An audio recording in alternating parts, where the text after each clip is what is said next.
You know that feeling when your partner does something kind of weird? Something that just feels like there's a hidden meaning you're supposed to get, but you just can't crack the code? Well, guess what? You are definitely not alone. So let's dive into this whole world of secret relationship tests and figure out what's really going on. Seriously, is your partner secretly testing you? It's a question that can drive you crazy, right? 1 minute, everything's great. The next, you're replaying a casual comment over and over in your head, wondering, wait, what did they really mean by that? It's like you're trying to read between the lines of a secret message, but nobody ever gave you the decoder ring. Okay, so what are we even talking about here? Let's put a name to this feeling. It's called a relationship test. And at its core, it's basically any indirect action or statement your partner uses to gauge something. They're trying to figure out your true feelings, your commitment, your character, but without asking you straight up. Because let's be honest, asking those direct questions can feel super vulnerable. All right, so here's our game plan for this explainer. We're gonna start with what these tests even are. Then we'll get into the juicy stuff. Real examples, looking at tests of loyalty and priority, and then tests about the future and commitment. After that, we'll learn how to decode the hidden messages behind them. And finally, the most important part, how to get from all this testing to just talking. Okay, let's kick things off with part 1. We're diving into tests that are all about the here and now. These are the ones designed to figure out, where they stand with you right at this moment. And first up, yes, a true classic. I think this is the one most of us immediately think of, the jealousy test. You know exactly what I'm talking about. It's that classic scenario where it feels like your partner is kind of poking the bear just to see if you'll react, to see how much you really truly care. And these things can be so subtle, right?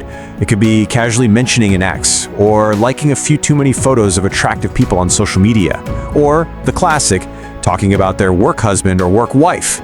See, on the surface, it sounds innocent, but the real test isn't just the comment, it's the little pause right after. They're waiting, they're watching to see how you'll react. But here's the thing, it's not really about making you mad just for kicks. What they're really asking, what they're too afraid to say out loud, is something like, hey, are you still truly committed to me? Do you care enough about us to, fight for this connection? It all boils down to a need for security. All right, so if the jealousy test is all about poking your emotions, this next one is about testing your actions. It's called the inconvenience test, and this one is less about feelings and way more about sacrifice. So how does this one play out? Well, they might ask you for a huge favor at the worst possible time. Like, hey, can you help me move this weekend? The one weekend you've had free in months. Or maybe they forget their wallet when you're out to eat. Or they call you super late at night to talk about something totally minor. All of it is designed to see if you'll put them first, even when it's, super inconvenient. And again, it's probably not because they're trying to be a pain. The hidden question here, the one they're asking without words, is, am I a priority in your life? Even when it's not easy, even when it's not convenient. Okay, let's shift gears a little bit. We're moving into part 2 now.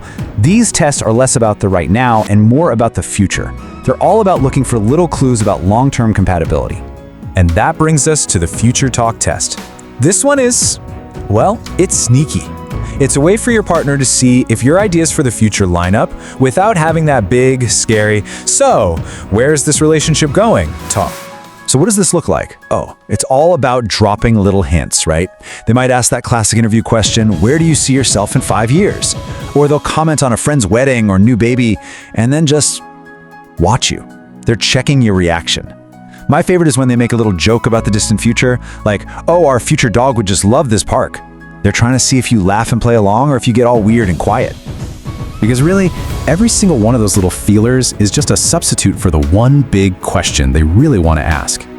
Do you see a future that actually includes me in it? It's their way of asking about forever, without actually having to say the word. All right, so we've identified some of the what. We know what these tests look like. Now for part 3, we need to get into the why. Let's decode the hidden message and really understand what's driving all this. Think of it like this. The behavior you see on the surface, that's just the tip of the iceberg. Asking you to cancel plans to help them, mentioning their attractive coworker, joking about your future kids. That's not the real story.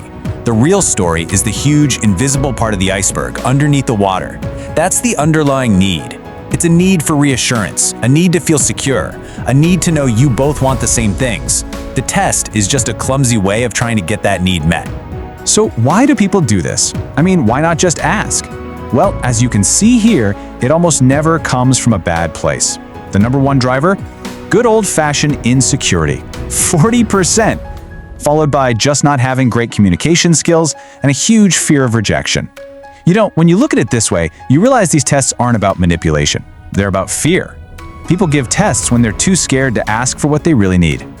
Okay, now for what I think is the most important section. Because knowing all this is one thing, but what do you do with it?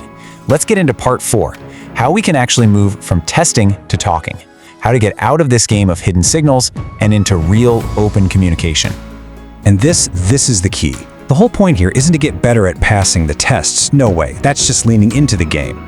The real goal, the actual win, is to make the tests completely unnecessary in the first place.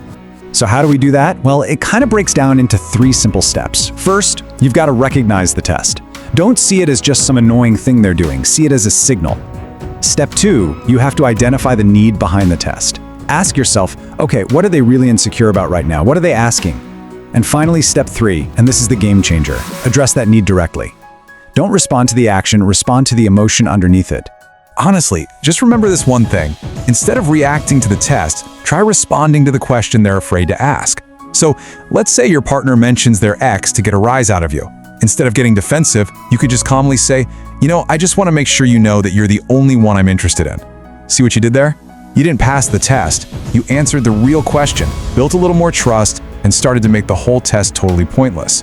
Which brings us to one final and maybe the most crucial question of all. It's super easy to see this stuff in other people, right? But it's way, way harder to see it in ourselves. So the question I want to leave you with is this: what tests are you giving without even realizing it?